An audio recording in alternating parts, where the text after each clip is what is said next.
flying my kite during a thunderstorm. You may have heard of my famous kite and key experiment. With this simple experiment, I proved that lightning is electricity.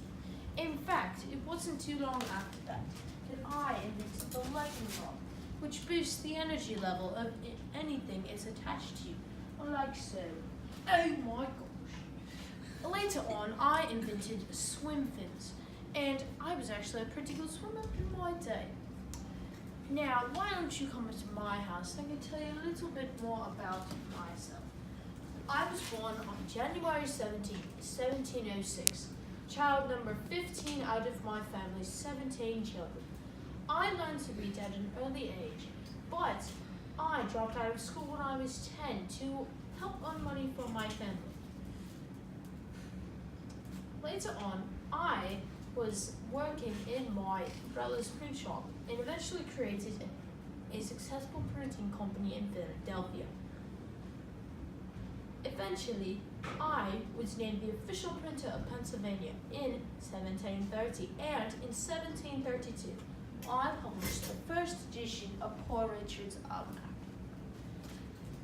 Later on in my life, I became increasingly frustrated by needing 2 pairs of glasses, one to see near distances and one to see far. In 1784, I created bifocal glasses. Well, there's more to me than being an inventor. I had a big part in the creation of our great nation. In 1776, I was one of the 5 men to draft the Declaration of Independence. As you can see, my signature is right here. Also, later on in my life, I became the US ambassador to France.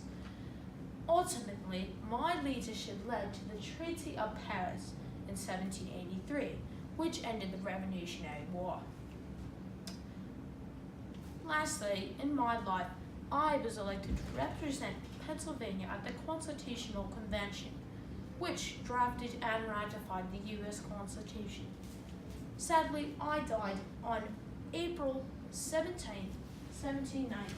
Now, if you please excuse me, I must get back to flying my kite.